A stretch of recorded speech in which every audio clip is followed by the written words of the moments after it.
Alors tout d'abord, nous souhaitons remercier chaleureusement tous nos directeurs, messieurs Jean-Luc Martinez, Xavier Salmon et Herr Leuten, tous nos collègues et amis du Musée du Louvre et de la Fondation Custodia qui nous ont aidés et accompagnés pour présenter cette exposition et célébrer celui qui fut l'un de ses plus généreux donateurs et dont le nom, peut-être un peu oublié aujourd'hui, est inscrit en lettres d'or dans la liste des mécènes à l'entrée de la galerie d'Apollon du Musée du Louvre.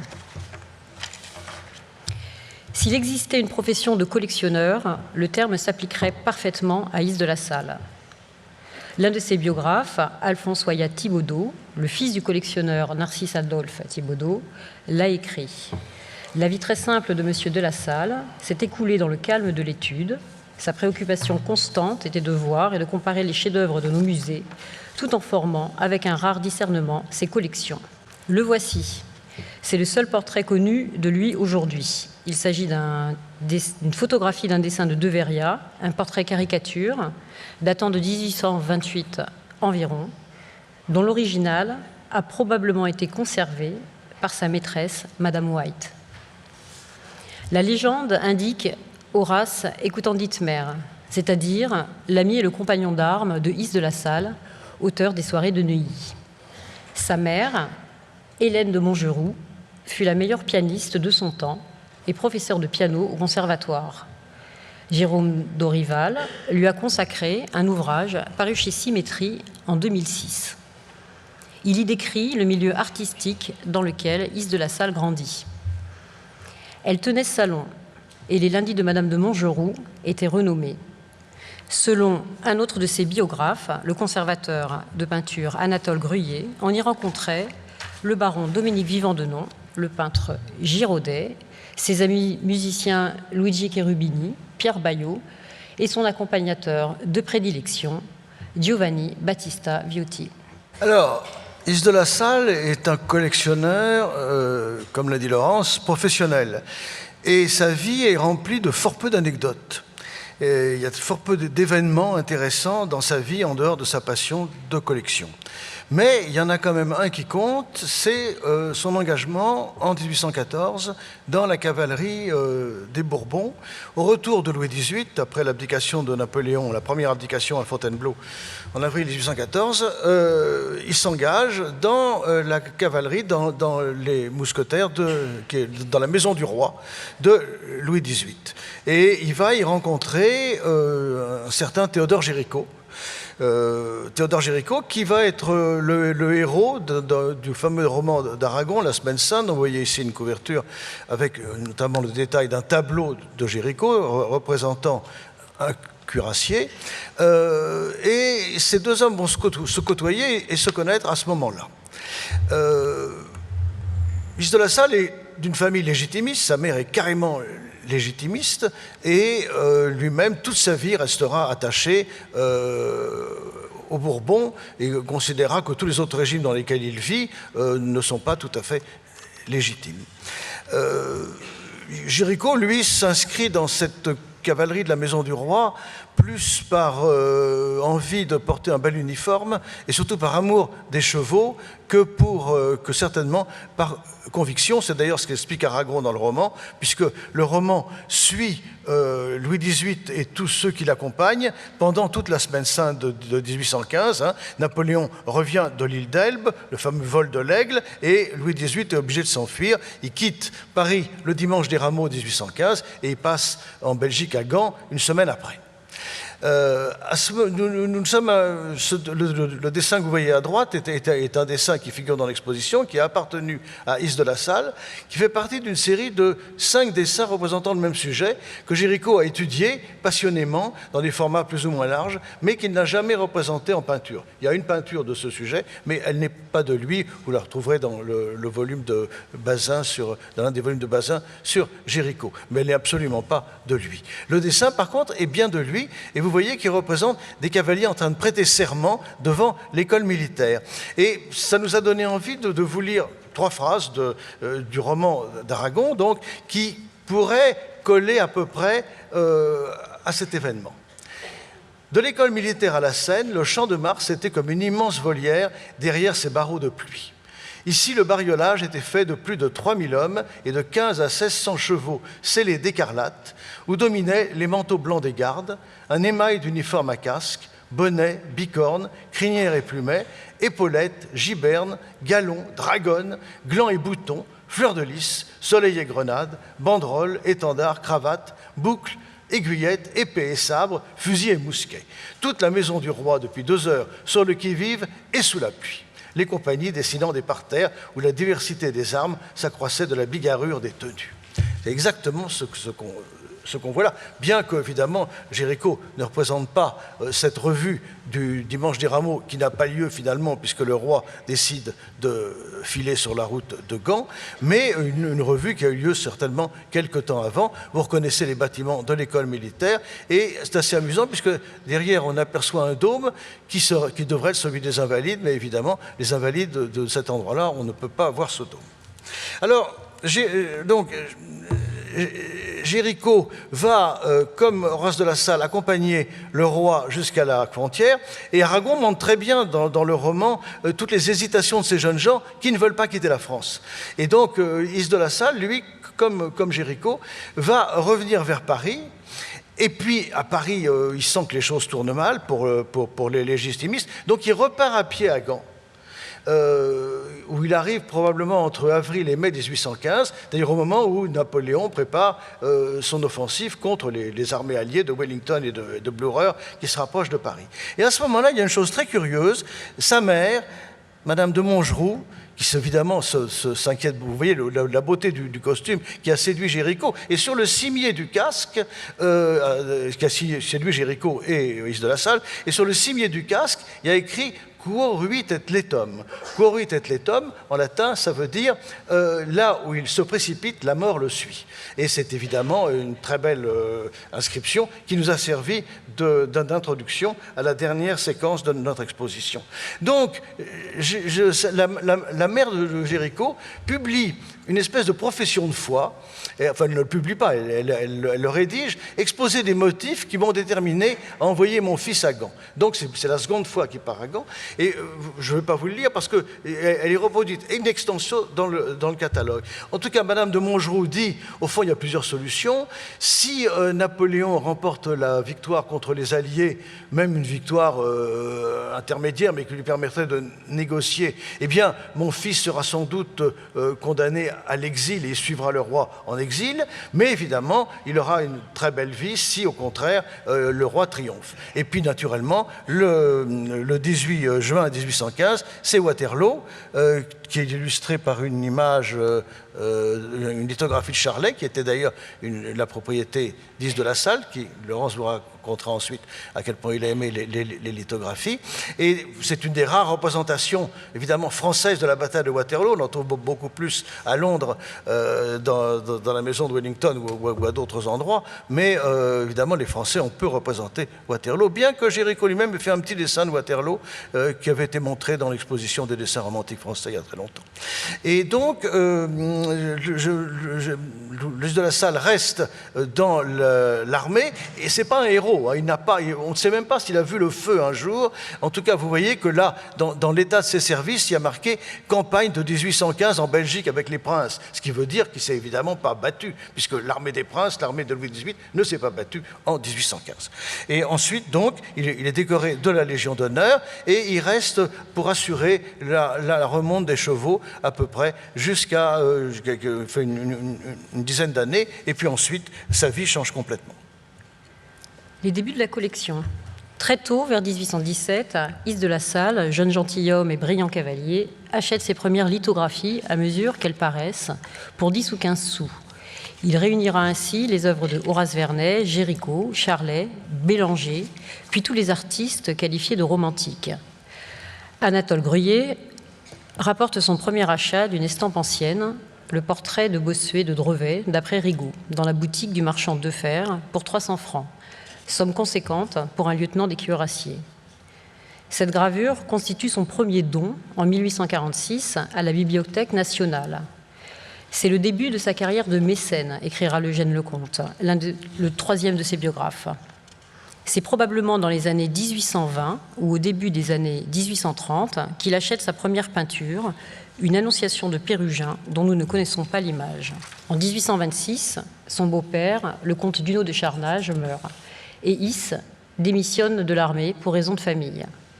En 1834, Is part en Italie avec sa mère, dont la santé s'est subitement aggravée. Ils habitent d'abord à Padoue, où Is étudie les fresques de l'Arena et des Eremittani, puis à Pise et à Florence.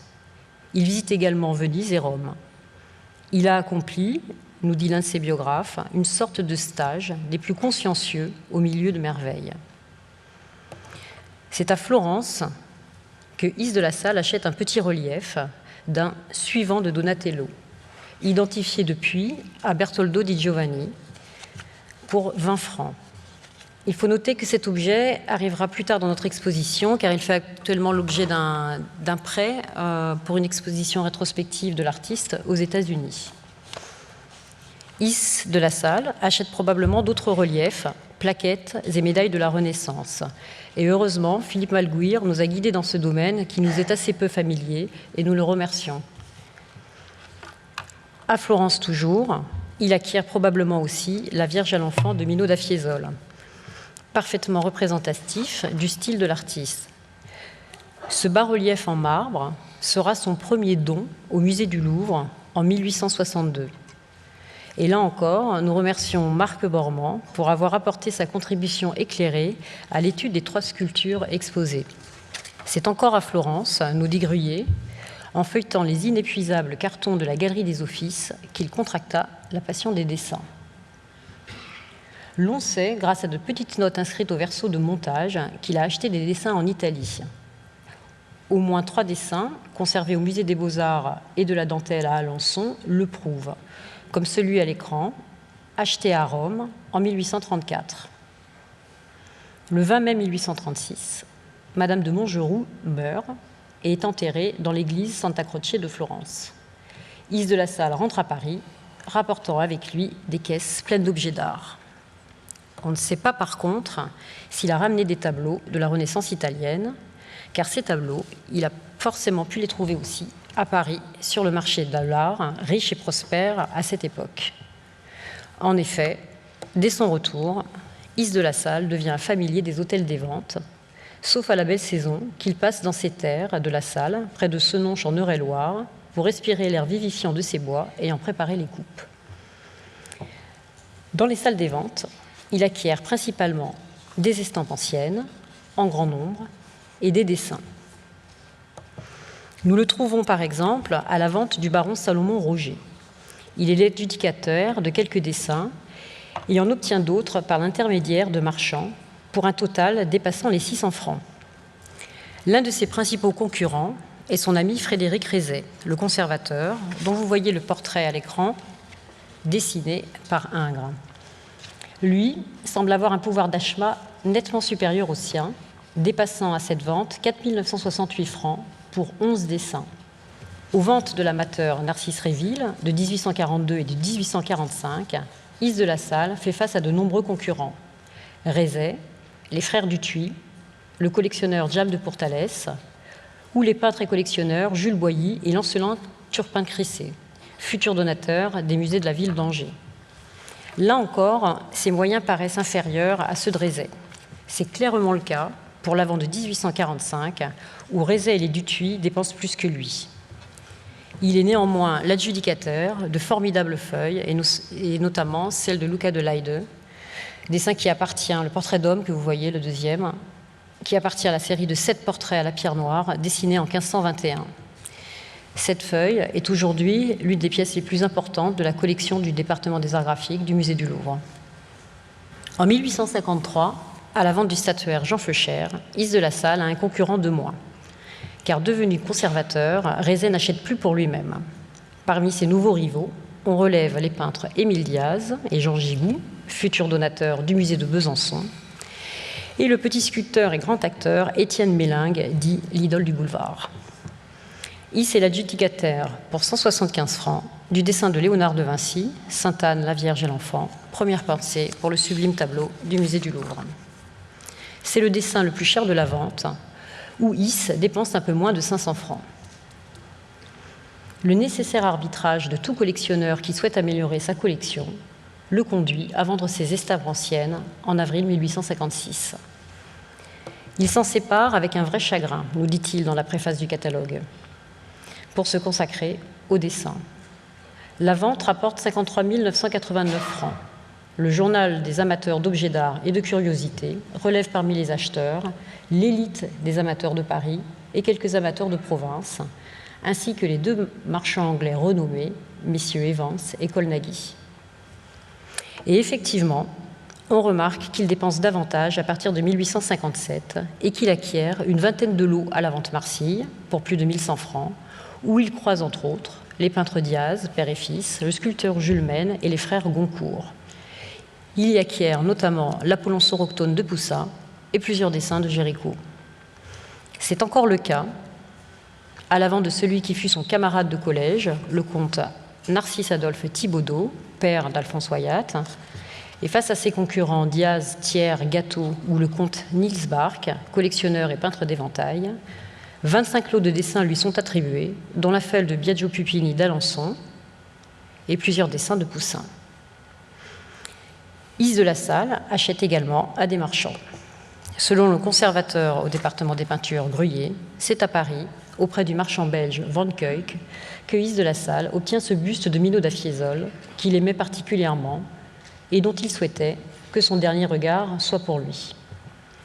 Mort avant d'avoir pu le léguer au Louvre, le musée l'a donc acquis auprès de ses héritiers, les Périgny, et c'est ce buste qui vous accueille lorsque vous visitez l'exposition. L'appartement de Is de la Salle était un véritable musée qu'il se plaisait à en faire les honneurs à des connaisseurs chaque dimanche. Une collection de tableaux, de gravures, de bronzes, de médailles, comme tous les amateurs de l'Europe, pour lesquels la porte de son cabinet était toujours ouverte et qui se retirait charmé de sa science et de son accueil. Voilà, alors nous n'avons malheureusement pas de photo de l'intérieur d'Is de la Salle. Nous avons cette description de Gruyère post-mortem qui nous dit, qui est également reproduite dans le catalogue, et qui nous dit que les dessins étaient classiquement rangés à l'abri de la lumière à plat dans des meubles, et que les petits bronzes et les peintures étaient évidemment accrochés au mur ou sur des bibliothèques. Mais c'est surtout un homme, Is de la Salle, comme beaucoup de collectionneurs, un homme de réseau. Il faut bien comprendre qu'à l'époque, les collectionneurs qui se veulent des connaisseurs n'ont pas beaucoup de documents à leur disposition. Aujourd'hui, nous ployons sous une avalanche extraordinaire de livres, de publications, d'expositions, de catalogues d'expositions sans cesse. À l'époque, quand vous vous intéressez à l'art, vous devez voyager, vous devez aller dans des chapelles obscures dont vous vous souviendrez ensuite des compositions que vous avez vues. Vous trouverez des gravures, mais des gravures plutôt d'œuvres assez célèbres, très peu de reproductions, et en tout cas très peu de reproductions de dessins, il n'y en a pratiquement pas à l'époque, sauf quelques facsimilés. Et au fond, l'échange, les contacts entre les divers collectionneurs qui se connaissent revêt une importance extraordinaire, puisque c'est là qu'ils vont pouvoir se forger une conviction les uns les autres sur ce qu'est la manière d'un artiste. Alors là, vous avez tous les amis qu'il côtoie. Ici, ce sont les conservateurs du Louvre. Rézet, donc ce célèbre dessin d'Ingres représentant Rézet, dessin qui est encore dans une collection anglaise, mais qui devrait bien terminer un jour dans les collections du Louvre, puisque quand même, c'est le portrait d'un grand patron du Louvre. Villot, plus célèbre par son action sur les peintures, on sait qu'il était l'ami de Delacroix, et sa femme aussi d'ailleurs, et on sait à quel point sa politique de restauration des peintures du Louvre a été discutée. Le troisième, c'est Bof de Tauziat, qui va rédiger l'inventaire des dons à Is de la Salle en 1872, quelques années avant sa mort, inventaire qui est qui est présenté dans l'exposition, et puis ensuite d'autres spécialistes, Lomperrier, Barbet-Jouy, dont vous connaissez la porte Barbet-Jouy, et puis Gruyère qui sera son biographe, et Courageau, représenté par une amusante caricature. Il y a également, il côtoie également d'autres personnalités, Philippe de Chenevière, entre autres, Philippe de Chenevière, que Laurence et moi-même avons célébré, peut-être certains d'entre vous s'en souviennent, dans une exposition au Louvre déjà, il y a maintenant 12 ans, 2007, comme le temps passe, et Philippe de Chennevières qui, lui, a l'intelligence de publier sa collection, pas illustrée, mais dans 22 articles de la revue L'Artiste, intitulé « Une collection de dessins d'artistes français », où il explique justement, où il recense les dessins les plus importants de sa collection. On aurait bien aimé qu'Yves de La Salle fasse la même chose, mais il ne l'a pas fait. Et puis évidemment, il connaît aussi d'autres conservateurs qui sont aux estampes, de Laborde, du Plessis, Chaboulot ou Fagan. Fagan qui est un personnage intéressant, parce que Fagan va être un des premiers à s'intéresser aux marques de collection. Et il va recenser des marques de collection. Les marques de collection que les collectionneurs de dessins mettent sur leurs dessins, c'est pratiquement tout ce qui subsiste d'eux une fois qu'ils sont morts, n'est-ce pas? Cette petite marque de collection. Alors, Yves de La Salle en aura deux, que vous verrez sur les dessins de l'exposition. Une assez grosse, HL, et puis une autre plus petite HL, toutes les deux dans un cercle. On pense qu'il a trouvé rapidement la première un peu trop présente, et il a donc renoncé à la première au profit de la seconde, qui est plus discrète. Et ce Fagan, lui, va tenter un relevé des marques de collection, relevé qui sera ensuite poursuivi longtemps après par Fritz Lört, qui publiera les 2 volumes que vous connaissez tous sur les marques de collection de dessins et d'estampes. Fritz Lört, fondateur de la Fondation Custodia, qui aujourd'hui poursuit, c'est Laurence qui le fait, cet énorme travail de publication des marques de collection. Et maintenant, on publie plus de livres, c'est plus la mode, et on fait tout ça sur Internet, bien sûr. Alors voilà encore d'autres amis, des gens à qui il va donner des dessins. Alfred Armand, qui ensuite transférera les dessins qu'il lui donne à l'école des Beaux-Arts. Vous savez qu'Alfred Armand et son neveu Prosper Valton sont des grands donateurs de l'école des Beaux-Arts. Nolivos, qui n'est représenté que par un catalogue. Nolivos, qui est un personnage très curieux, probablement faussaire, et qui, en plus, d'après ce que nous dit un autre contemporain, Thibaudeau, aurait une maîtresse, Madame White, qui l'a, entre guillemets, c'est Thibaudeau qui le dit, passé à Yves de La Salle. On vous reparlera de cette... oui, c'était l'époque où on se passait des maîtresses. Mais ça fait un peu Barbet d'Orvilliers, mais enfin bon, voilà.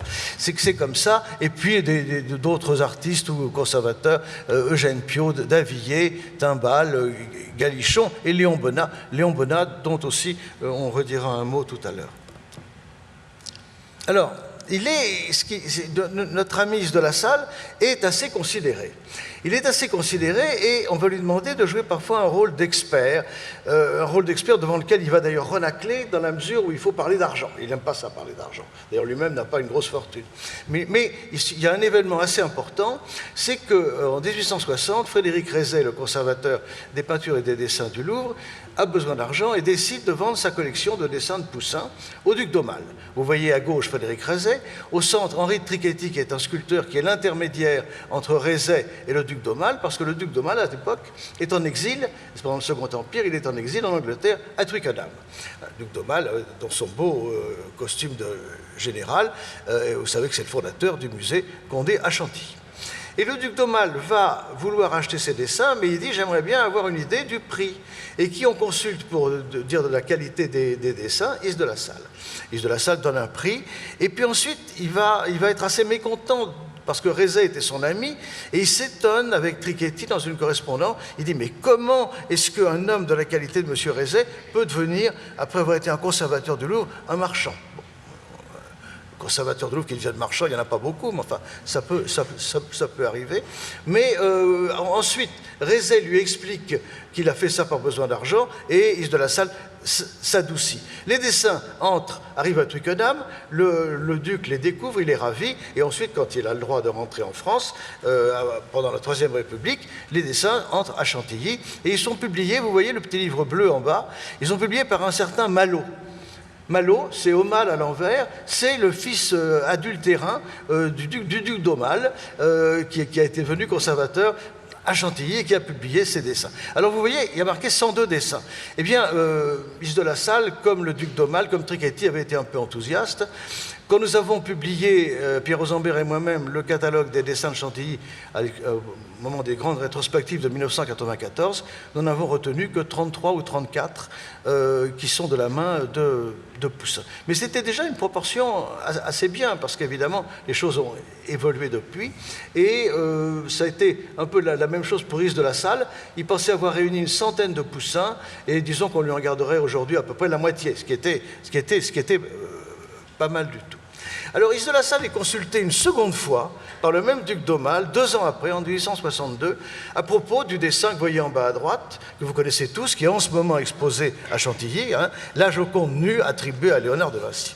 Étrange dessin, il faut bien le dire. Et là aussi, on demande à Is de la Salle son estimation. Alors, il dit, je ne veux pas parler d'argent, et puis enfin, finalement, il lâche un prix, 4 000 francs. Bon, alors le vendeur dit c'est pas suffisant, alors on remonte le prix à 7 000 francs, et Is de la Salle dit c'est très intéressant, c'est peut-être Léonard et tout, et donc voilà pourquoi la Joconde nue est arrivée à Chantilly. Is de la Salle est également, comme beaucoup de ses confrères collectionneurs, un prêteur. Il y a beaucoup d'expositions à l'époque qui célèbrent entre autres le dessin, et par exemple Prudhon, dont il est un des amateurs, puisqu'on a voulu montrer au début de l'exposition à quel point son affection allait vers Prudhon, d'artiste bourguignon entre 2 siècles, entre le XVIIIe et le XIXe, et il va prêter à plusieurs reprises aux expositions Prudhon, celle formée par les amateurs et une autre au profit de la fille de Prudhon. Et le dessin que vous voyez à droite, le petit dessin de Daphnis et Chloé, qui est très très beau, qu'on n'a pas pu emprunter malheureusement, est une des gloires du musée d'Orléans. C'est certainement un des dessins les plus nerveux de Prudhon. Il a également donné cette peinture qui est à l'entrée de l'exposition. Et le petit dessin de l'adresse de la veuve Merlin, qui est intéressant, parce que Is de la Salle a une pratique. Il donne beaucoup. Il donne à des musées, on va vous en parler, mais il donne aussi à des particuliers amis. Et il aime bien garder un souvenir de ce qu'il a donné. Alors parfois, quand il donne un dessin, comme celui de la veuve Merlin, il garde les gravures que vous verrez dans l'exposition. Il y a donc chez lui une véritable volonté de transmettre. C'est un donateur né. Et il y a peu d'exemples de gens qui est collectionné avec toujours l'idée de donner. Et donc, on a pu établir dans ce petit macaron la proportion des dons et legs. Vous voyez que la plus grande partie, 40 et quelques %, va au Louvre, d'autres institutions, un petit peu à des amis, un petit peu à des inconnus, un petit peu à l'École des Beaux-Arts. L'École des Beaux-Arts, ils donnent des dessins à l'École des Beaux-Arts parce qu'ils pensent que c'est un endroit où les élèves vont se former devant les dessins, ce qui est une très, très bonne idée. Donc, il y a cette volonté de transmettre. Et puis, il va également transmettre à sa maîtresse et à l'État. Et il va donner, entre autres, à Léon Bonnat.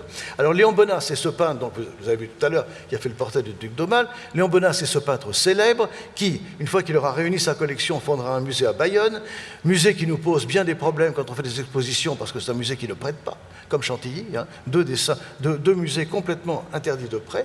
Et Léon Bonnat va recevoir, il le dit lui-même, il va recevoir le virus des dessins de sa fréquentation avec Is de la Salle. Et Is de la Salle, qui est son aîné, pour lui faire acheter les premiers dessins, il lui fait des cadeaux. Et ces 3 cadeaux sont des dessins de Watteau, que vous voyez là, et un dessin de Poussin, et un dessin de Prudhon. Enfin, il lui donne plusieurs, et un dessin de Rembrandt aussi. Il lui donne plusieurs dessins, comme ça, pour l'appâter. Et évidemment, Bonnat, après, sera passionné par la collection de dessins.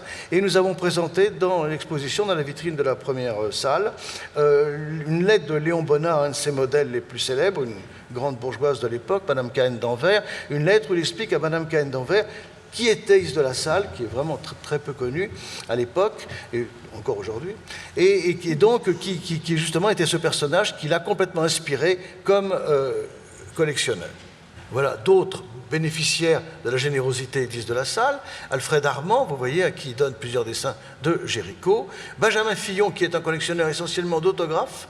Alors, l'intérêt de Benjamin Fillon, c'est que c'est la seule personne à qui Is de la Salle est écrit et dont on ait 6 lettres qui ont été redécouvertes par Marine de Bézère quand elle a fait sa thèse sur Is de la Salle. Et dans ces 6 lettres, il énonce une sorte de credo artistique en disant les artistes qu'il préfère, notamment Poussin et Lesueur. Mais c'est vraiment le seul document qu'on ait de sa main où il parle de lui-même en tant que collectionneur. À Bof de Tauziat, il donnera le dessin que vous voyez en bas à gauche, qui est une des rares études qu'il ait d'Ingres. Il a très peu d'Ingres et de Delacroix. Il a cette belle étude d'Ingres pour le tableau du 124, le vœu de Louis XIII, dans la cathédrale de Montauban. Et à Philippe de Chennevières, il donnera, entre autres, Philippe de Chennevières, qui est un des rares historiens d'art de l'époque à s'intéresser au XVIe siècle français, il donnera ce très beau dessin de Quesnel. Alors, il donnera aussi sa maîtresse. Il va gâter sa maîtresse. Cette maîtresse, malheureusement, on n'a pas de photo d'elle. Mais on a ce petit bronze très rigolo qui aurait été fait donc par ce personnage dont je vous parlais tout à l'heure, Nolivos, à la fois collectionneur, également faussaire, et qui aurait là, et qui donc passe, entre guillemets, sa maîtresse à Is de la Salle. Et ce petit bronze qu'il aurait fait à la manière de l'antique, petit bronze qui est passé dans la collection Thiers d'ailleurs, se représenterait, évoquerait en tout cas cette fameuse Catherine Chamaillot, dite Madame White, qui va toujours vivre dans des appartements contigus ou juxtant de près ceux de Is de la Salle, où elle va réunir des dessins qu'il va lui prêter ou lui donner en fait, puisqu'elle les gardera ensuite, des dessins de son propre goût. En effet, Madame White, née Catherine Chamaillot à Rosbach, probablement en 1808, logeait dans un appartement près du sien, rue d'Amsterdam. Is lui acheta également une petite maison, avenue de la Porte-Maillot, où il fit transporter des tableaux, des antiques, quelques dessins et des médailles de la Renaissance. À la mort de Is, en 1878, elle hérita de tout ce qui avait été transporté dans la nouvelle demeure. Elle en vendit une partie pour 200 000 francs, des tableaux, des dessins et des objets d'art à une coalition de marchands, les Thibaudeau fils d'Anlot et de Lille, aussitôt revendus à un agent de change, Edward Smith, de Londres, qui fit faillite. Le marché fut annulé et les marchands Thibaudeau d'Anlot de Lille organisèrent à Londres la vente des objets d'art le 22 novembre 1880 et la vente des tableaux et dessins le 27 novembre de la même année. Madame White en garda une petite partie, conservée à titre de souvenir. Cette partie fut dispersée à sa mort en 1883 à l'hôtel Drouot. Le tout se vendit pour rien, personne ne connut la vente. Nous exposons notamment le dessin de Watteau, passé dans cette vente de 1883, puis dans les collections de Jacques Doucet, puis celle des Rothschild, et qui a fait l'objet d'une dation en 1990. Pour résumer, voici une liste qui répertorie les différents dessins, tableaux, estampes et objets d'art de la collection Is de la Salle, passés en vente publique, qui n'ont donc pas fait l'objet de dons. La seule vente, faite du vivant de Is de la Salle en 1877, a été motivée parce que sa vue s'affaiblissait et qu'il ne jugeait pas les œuvres suffisamment importantes pour entrer dans les collections de la Bibliothèque nationale. Et voici la liste de donations Is de la Salle au musée que nous présentons à la fin de l'exposition. Is de la Salle a donné pour servir son pays, enrichir les musées français, être utile au Louvre, auquel il a réservé l'élite de ses collections, et également pour l'éducation des élèves à l'École des Beaux-Arts.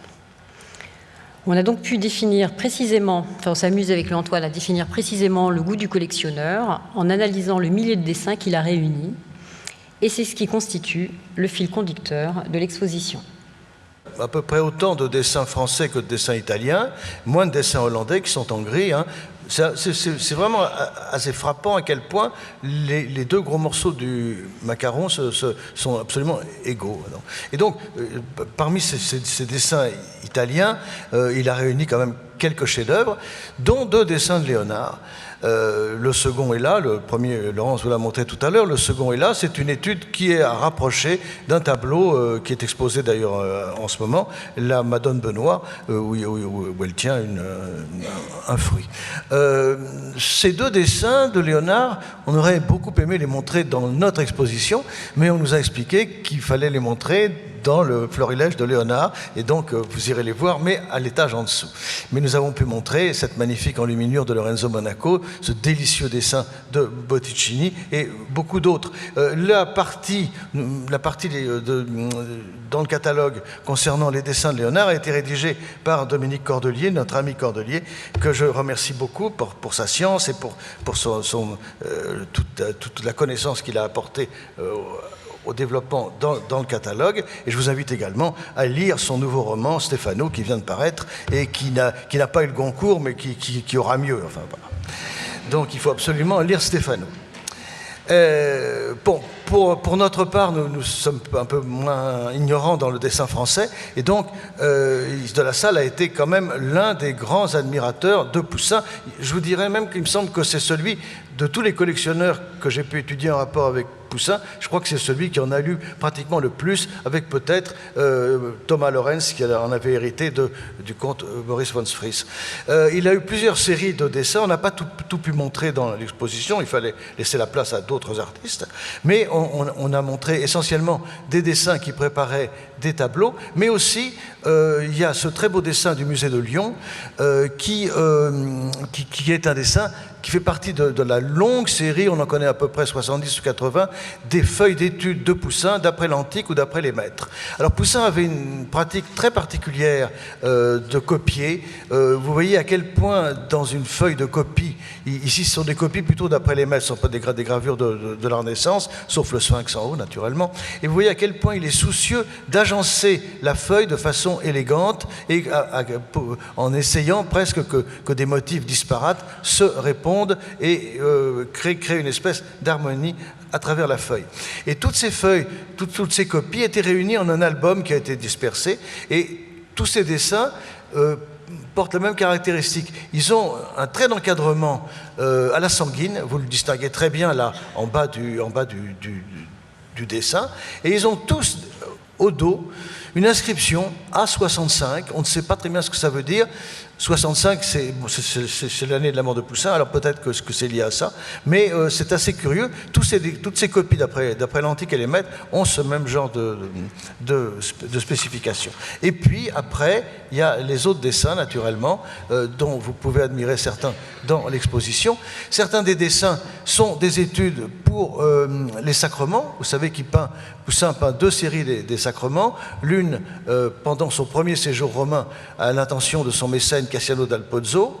Il achève cette série à peu près quand il vient à Paris en 1640, et puis quitte Paris en 1642, un épisode qui ne lui a pas plu, bien qu'il ait été chargé de peindre les décors de la Grande Galerie, qui ont été détruits depuis, naturellement.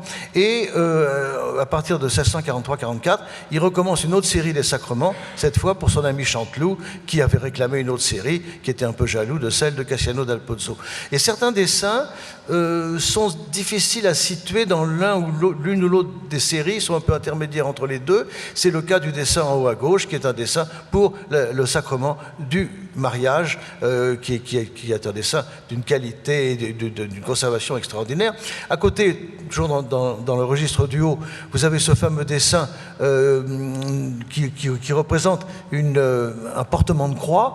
C'est un dessin qui est exécuté uniquement à la pointe du lavis sur un léger tracé à la pierre noire. C'est un dessin absolument extraordinaire, on n'est pas très familier, même chez Poussin, d'un traitement aussi audacieux. Les autres dessins sont aussi très importants. Une étude en haut à droite pour Moïse sauvé des eaux, en dessous, en bas à gauche, une étude pour le sacrement de la pénitence, de la seconde série des sacrements, un dessin spatialement extraordinaire.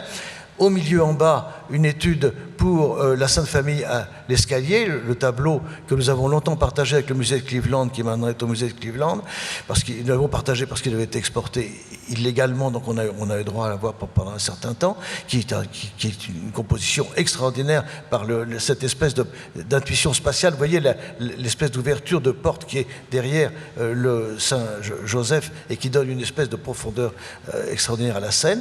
Et puis, à droite, un charmant dessin. Il y en avait un plus grand, mais il n'était pas en bon état, donc on a pu emprunter que celui-ci, sur le thème de Renaud quittant Armide, l'illustration de Jérusalem délivrée du Tasse. Renaud est amoureux de la magicienne Armide, et deux chevaliers, Ubald et le chevalier danois, viennent le rechercher dans l'île enchantée où le détenait Armide, et vous voyez le joli regard de Renaud qui tourne la tête vers Armide que vous ne voyez pas, qui se désole, et Poussin dessine ça, vous avez peut-être vu le dessin dans l'exposition, dans un dessin qui est grand comme ça. Voilà. Alors, ce qui est amusant, c'est qu'à l'époque, beaucoup de dessins qui ne sont pas de Poussin, et beaucoup dans la collection X de la Salle, aussi bien que dans celle de Rézet, portent le nom de Poussin pour plusieurs raisons. Bon, d'abord à cause de leur technique. Quand ils sont exécutés comme ça, au lavis brun, un peu fouetté, on a tendance à les attribuer à Poussin. D'autre part, dans le cas de Charles Mélin, qui est un épigone de Poussin très intéressant, qui a beaucoup travaillé à Naples et dans la région de Naples, et il y a souvent les inscriptions NP qui font penser à Nicolas Poussin, naturellement, ou une inscription Possino également, qu'on trouve sur plusieurs dessins. Chenevière aussi a eu des dessins de Mélin qu'il a pris pour des Poussins. Et on se souvient même que Sir Anthony Blunt, le célèbre catalographe de Poussin, il y a déjà 70 ans, le premier dessin qu'il a publié comme Poussin, dans le premier de ses livres, eh ben, c'était un dessin de Mélin. Voilà, c'était pas de chance. Donc là, vous avez à gauche le dessin qui est dans l'exposition, qui est un dessin de Mélin, que l'on peut mettre en rapport avec deux autres dessins, l'un qui est à Turin, l'autre dans une collection particulière. Ces trois dessins sont préparatoires, vous voyez, pour le même sujet. Saint-Benoît convertit le peuple idolâtre sur le mont Cassin, et ils sont préparatoires pour la voûte de l'abbaye du mont Cassin, hein, le célèbre Monte Cassino, la bataille de Cassino en 1944, au cours de laquelle les Allemands s'étaient réfugiés dans l'abbaye, les Américains ont tout bombardé, il ne reste plus rien de l'abbaye de Cassino, il ne reste plus rien des peintures de Charles Mélin. Autre épigone de Poussin, Pierre Lemaire, un artiste beaucoup plus rare, beaucoup moins productif. Le dessin qui a appartenu à Is de la Salle est à gauche. Vous voyez à quel point on peut le rapprocher d'un dessin qui n'a jamais été publié, à ma connaissance, qui est un dessin dans une collection privée à Saint-Maur-des-Fossés, vous voyez, qui représente un sujet très poussinesque, les Hébreux rapportant à Moïse la grappe de la terre promise, hein, sujet que Poussin traitera à la fin de sa vie dans la troisième des 4 saisons publiées au Louvre, exposées au Louvre, pardon. Et vous voyez à quel point les deux dessins sont semblables dans le traitement du lavis. Quand on regarde les nuages ou la façon de faire les frondaisons des arbres, c'est évidemment très caractéristique. Ce Pierre Lemaire était un homonyme d'un autre artiste, lui aussi marqué par Poussin, qui s'appelait Jean Lemaire. Alors Jean Lemaire, on l'appelait le gros Lemaire, et Pierre Lemaire, le petit Lemaire. Ils n'étaient pas du tout frères, mais ils étaient à peu près contemporains, et tous les deux étaient des peintres de ruines. Jean Lemaire, de ruines plutôt très bien tracées au cordeau et en bon état. Pierre Lemaire, de ruines beaucoup plus ruinées, si j'ose dire, par la végétation et le passage du temps. Voilà, mais pour vous montrer, n'est-ce pas, autour de Poussin, toute cette problématique d'attribution. Et d'ailleurs, vous avez la même problématique d'attribution dans les dessins des Hollandais italianisants, des Hollandais qui ont été en Italie au XVIIe siècle. Nous en montrons quelques-uns là. Et celui de gauche, qui est l'œuvre de Jan Asselin, qui est donc un des plus célèbres des Hollandais qui ont fait un séjour en Italie, porte en bas à droite, vous le verrez dans l'exposition, une attribution à Nicolas Poussin, naturellement, puisqu'il est au lavis brun. Et les autres dessins sont d'artistes qui n'ont pas forcément été en Italie. Celui de droite, Jacob van der Hulst, qui a aussi une technique très poussinienne, n'y a jamais été. L'autre grand amour français de Is de la Salle après Poussin, c'est Le Sueur.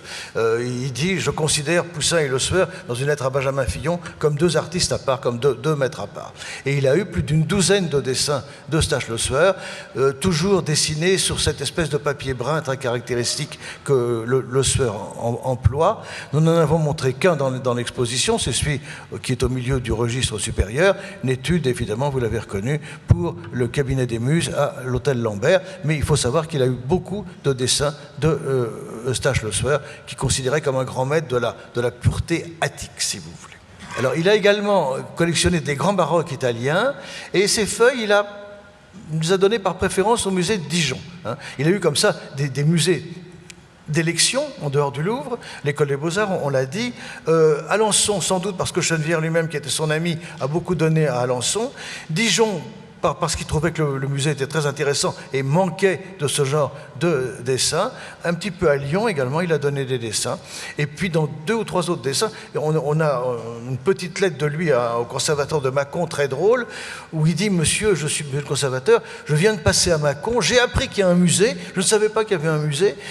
Pour vous enrichir, je m'empresse de vous envoyer un dessin de Prudhon, parce que Prudhon est un bourguignon, donc pas loin de Mâcon. » Voilà. Alors donc, vous voyez, il réagit comme ça au quart de tour quand il a une occasion de donner quelque chose. Donc, à Dijon, il donne ses grands dessins italiens et puis également certains de ses dessins flamands. Celui de Rubens, la copie de Pordenone, est au Louvre. Donc là, c'est la grande trilogie des Flamands, Rubens, Van Dyck et Jordaens. Quelques dessins d'Yves de la Salle circulent encore aujourd'hui dans le monde des collections privées et du commerce d'art. Mais c'est extrêmement rare, on en voit très très peu, on en voit peut-être 1 ou 2 par an, on les repère à leur marque, évidemment, ce petit HL dans un cercle, parce que comme il a tellement donné, et il en a donné quelques-uns à des amis, mais quand par exemple il en a donné à Bonnat, Bonnat les a gardés dans son musée et ils ne sont plus, ils ne circulent plus du tout.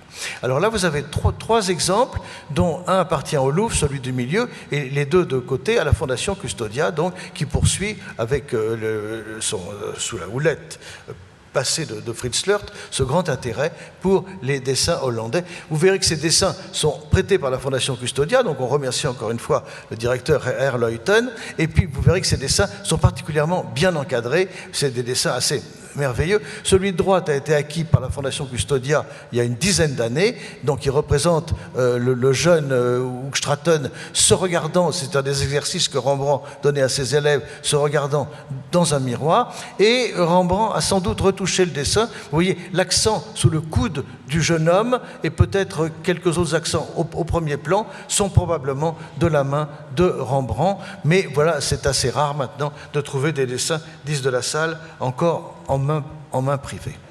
Et puis, nous pouvons dire un mot aussi des dessins qu'il a confiés, déposés chez Madame Walsh, sa maîtresse, qui avait donc ce goût, évidemment, plus visiblement pour le 18e français. Le 18e français qui ne semble pas avoir tellement apprécié Yves de la Salle. Il a eu qu'à peu près 80 dessins sur 1000, vous voyez, du 18e français. Vous vous souvenez peut-être que Chenevière, lui aussi, quand il parlait des dessins français du 18e, disait c'est une faisanderie. Il n'aimait pas beaucoup ça. Comme beaucoup de bons collectionneurs, il préférait les siècles impairs, le 17e et le 19e. Mais enfin, à l'époque de ces collectionneurs, il y avait les frères Goncourt qui, eux, au contraire, sont toute leur vie mis en avant l'importance du 18e. Et donc, Yves de la Salle a eu des dessins. Le Watteau qu'on vous a montré tout à l'heure, cet autre Watteau qu'il a donné à Alençon, petit, vers 1714, modeste, mais tout à fait joli, un des Fragonard, un des 120 Fragonard de la série de l'illustration du Roland Furieux de l'Arioste, dessins dont on ne sait pas trop pourquoi Fragonard les a fait, parce que comme illustration de livre, c'est beaucoup trop libre pour être gravé ensuite. Et puis une jolie tête donnée à Dijon de natoire préparatoire pour les tapisseries de Don Quichotte. Is réserva une part importante de sa collection aux œuvres de son époque. Peu d'Ingres, comme vous l'a dit Louis-Antoine, très peu de Lacroix, puisque nous lui reconnaissons qu'une seule feuille conservée au musée du Louvre, et que nous n'avons pas exposé parce qu'il était présenté, je crois, à la rétrospective de Lacroix, la merveilleuse exposition du musée du Louvre.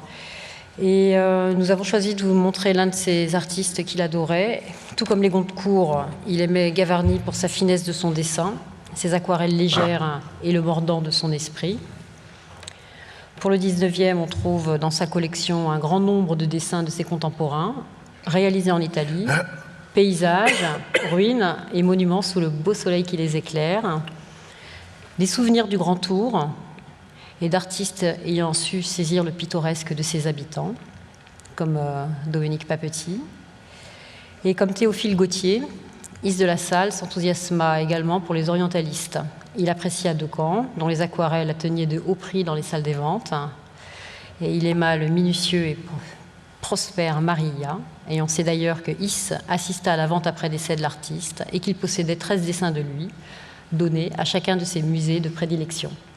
Et on va terminer, Louis-Antoine va terminer cette présentation sur la dernière salle de notre exposition qui s'appelle Quotrut et Letom. Voilà. Donc vous avez bien vu que quand on visite l'exposition, tout ce qu'on a évoqué d'un côté, puis de l'autre côté, il faut passer de l'autre côté de la rotonde qui est au-dessus de Léonard de Vinci, et il y a une salle rouge, très rouge, qui est consacré au fond à ce qu'on pourrait appeler le goût militaire, le goût épique, le goût équestre d'Is de la Salle. Donc Quoruit et Letum, je ne reviens pas dessus, c'est l'inscription qui était sur le cimier de son casque, hein, là où il se précipite la mort aussi, et toute la salle est consacrée, au fond, illustre l'intérêt d'Is de la Salle pour des sujets soit équestres, soit militaires, soit des exemplum virtutis. Exemplum virtutis qui veut dire des exemples de courage, de vertu civique ou de sacrifice, qui est un thème très exercé, surtout à l'époque néoclassique. Alors nous avons voulu montrer aussi des dessins de figures. Il aimait beaucoup les dessins de figures guerrières. Donc là, vous avez eu quand même, vous avez un petit florilège de 4 dessins qui sont accrochés les uns près des autres. Un Durer, un Primatis, un Zuccaro et un dessin anonyme de l'école flamande.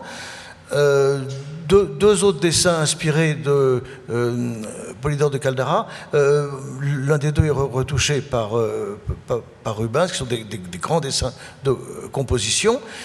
Et puis des dessins de David. Celui du milieu n'est pas dans l'exposition, mais il est consultable au musée à l'école des Beaux-Arts de Paris. Les dessins de David sont... Bon, alors David, évidemment, est un personnage que beaucoup de collectionneurs n'aiment pas. Les Goncourt diront de lui qu'il était le valet de Marat et de Napoléon. Chenevière dit aussi dans ses textes que c'est un très bon dessinateur, mais que, comme homme, il n'est pas sympathique. Is de la Salle, en tant que légitimiste, probablement n'éprouvait pas pour lui des sentiments très fraternels, mais il a quand même eu su réunir des très beaux dessins de David, notamment à gauche, le Bélisaire, l'une des 2 versions du Bélisaire pour le tableau du musée de Lille, assez tôt dans la carrière de David. Hein. Bélisaire, c'est vraiment l'image du héros terrassé par un fatum, par le destin, général de Justinien qui remporte toutes les victoires, et ensuite Justinien se venge de lui en le faisant peut-être aveugler, en tout cas en le réduisant à la mendicité, et vous voyez à gauche le soldat, l'ancien légionnaire de Justinien qui s'étonne de cette situation. Il y a deux dessins préparatoires pour ce tableau. Celui-ci, il y a un autre qui est conservé à l'école polytechnique de Palaiseau, et les 2 dessins sont très très proches l'un de l'autre, il n'y a que quelques variantes. Au centre, le meurtre de Guetta, qui est un sujet, Caracalla tuant son frère Guetta dans les bras de leur mère. C'est un sujet que David a traité plusieurs fois, où il y a une façon très frontale, une composition très frontale avec très bel élan entre les figures. Et puis à droite, un dessin très célèbre du Louvre que David réalise après la chute de Robespierre. Vous savez que David avait pris le parti de Robespierre. Donc au 9 Thermidor, il est obligé de se cacher un petit peu. Ensuite, il revient, on le met en prison. Et en prison, il réalise ce dessin sur le thème d'Homère, chantant, nourri par la charité publique. Vous voyez que 3 jeunes filles lui apportent du pain à droite, mais il chantant aux Grecs des vers que les Grecs ne comprennent pas. Au fond, David cherche à exprimer sa propre situation d'artiste mal compris, dont les errements politiques doivent être en tout cas pardonnés à cette époque très, très changeante.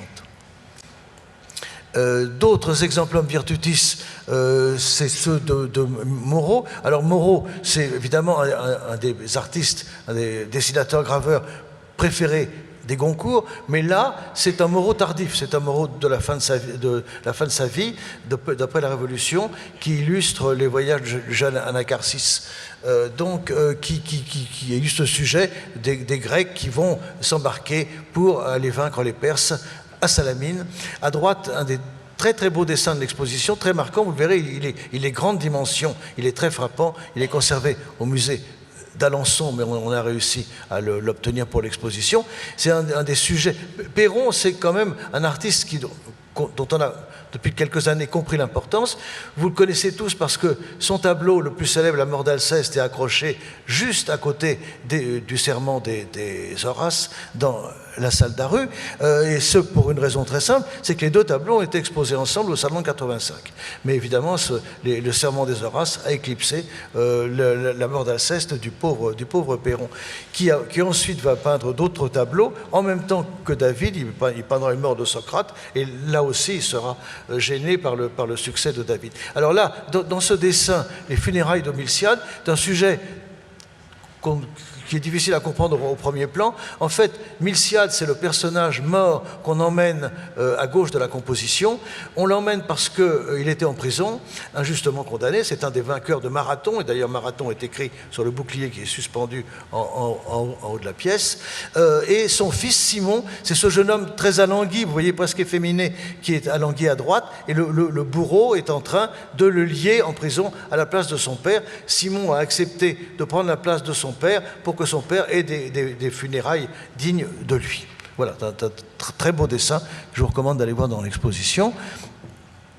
Alors, évidemment, comme vous l'a dit Laurence, il avait cet amour, Is de la Salle, pour les lithographes, et donc il a aussi des dessins de ces lithographes passionnés, eux, de la légende napoléonienne. C'est amusant parce que lui, légitimiste, il a quand même beaucoup de gravures et de dessins de sujets napoléoniens, et notamment Charlet et Raffet qui lui a succédé dans cette évocation de la légende napoléonienne. Il a également d'autres dessins de combattants, vous voyez, jusqu'à Pils qui a illustré la campagne de Russie dans les années 50-55. Alors, l'exposition se termine sur Géricault. Géricault, donc, qui est devenu l'ami d'Is de la Salle. Là, ils se sont connus pendant cette triste fuite vers Gand, au jour pluvieux de la Semaine Sainte. Ensuite, ils se sont probablement pas tellement vus parce qu'ils n'avaient pas les mêmes convictions du tout. Géricault très vite va passer de cet engagement, entre guillemets, engagement légitimiste à une compréhension beaucoup plus démocratique des choses, mais Is va se passionner pour l'art de Géricault. Il aura ces petites esquisses pour des tableaux célèbres des commencements de Géricault. Il aura d'autres tableaux, dont les deux de droite sont des copies de Géricault, l'un d'après Raphaël, la transposition, l'autre d'après Prudhon, La justice et la vengeance divine, poursuivant le crime. Et puis il aura aussi des tableaux qu'il achètera plus tard et qui malheureusement sont plus donnés à Géricault, la tête de chien ou la tête de chevreuil. Mais il aura surtout, Is de la Salle, de magnifiques dessins de Géricault, de toutes les périodes, et surtout de cette technique que Géricault emploie dans les années 1817-1820, avec des gros de gouache blanche extrêmement forts sur un papier brun, et qui donne évidemment une dramatisation extraordinaire à ses œuvres. Et l'exposition se termine sur une autre image, une image très forte aussi, d'un autre guerrier, d'un héros, si on peut dire, d'un héros blessé. Girodet peint la révolte du Caire au Salon de 1810. La révolte du Caire, c'est un immense tableau qui est à Versailles, qui évoque un épisode de la conquête de l'Égypte par Napoléon en 1798, juste avant le coup d'État de Brumaire. Et vous voyez que si vous cherchez ce personnage, eh bien, il faut bien chercher, il est au fond de la composition, mais il n'est pas très facile à trouver. C'est un des Turcs, donc foudroyés lors de cette révolte du Caire. Mais Girodet